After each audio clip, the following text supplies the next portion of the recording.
The following announcement has been paid for by Perched on the Top Rope.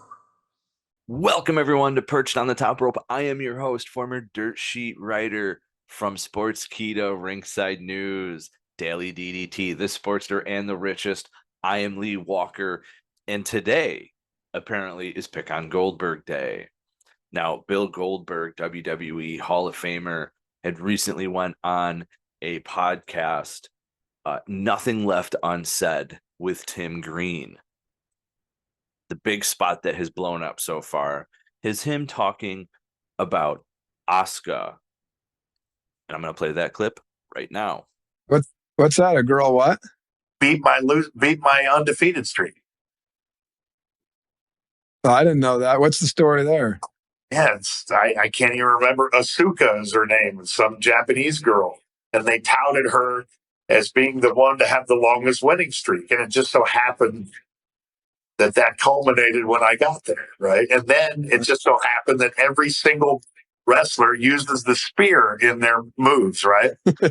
Yeah, that's for sure. Pretty ironic that happened when I got there, right? So that's how they do. Did something happen when you got there that you think caused the rub, where they wanted to change the story?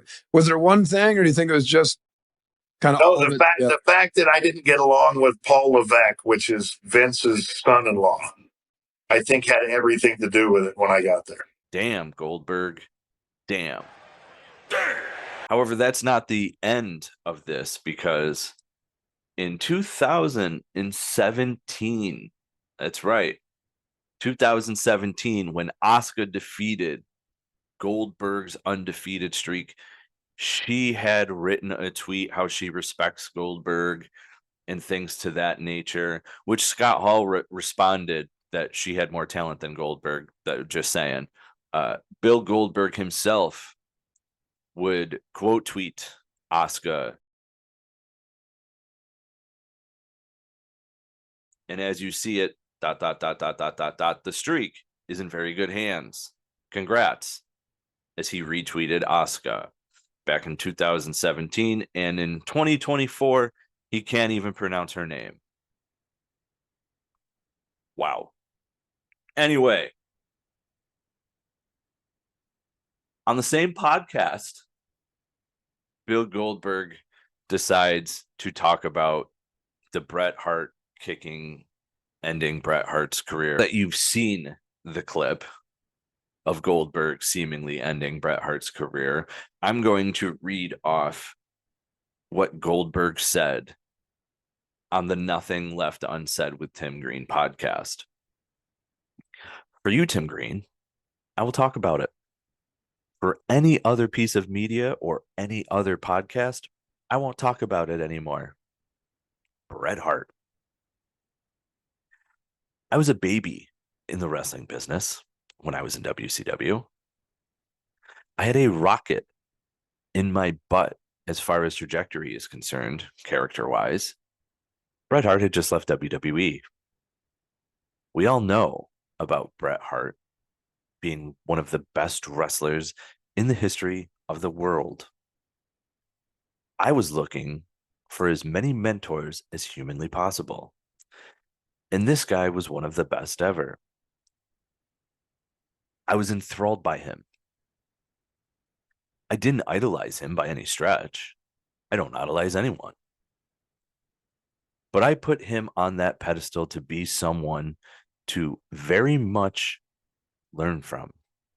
They put us together, and I did learn a lot from the guy. I wouldn't trade that for the world. We had a match, and unfortunately, during the match, something went wrong, and I kicked him in the head. It was very stiff, and it was an accident. I never mercilessly would try to hurt anyone, let alone rephrase that. Let me rephrase that. I would never hurt anyone in a situation like that where they give me their trust. Wrestling is like a dance. You can't perform properly if both people aren't doing their thing. I didn't do my thing right. He caught it in the head. It ended his career. and I never lived it down. You, Tim, know me. You've known me in situations where I've had to fight Frolic, NFL guard Bill Frolic. I don't know if I'm pronouncing the name right, but I apologize. Just about every day to survive. I would never take advantage of anybody, especially in a physical sense like that. It was a complete accident. But to this day, he thinks I did it on purpose. I felt horrible for what I did. It just happened. That's the Bret Hart story. I've heard it for 15 years. I've heard about him bitching and moaning about me kicking him in the head. I can only say I'm sorry so many times, and I can only be remorseful for so long. That's where we are. I still want to kill him. Goldberg said jokingly and with a laugh with that last quote. So don't read into that. I will say this, Bret has been very vocal still to this day about it. You really can't blame somebody. Their career ended. It did not end the way they wanted it to end. I would assume he had some sort of plan in place on how he wanted to retire. And I don't think a permanent concussion, a kick to the head, was what was expected. However,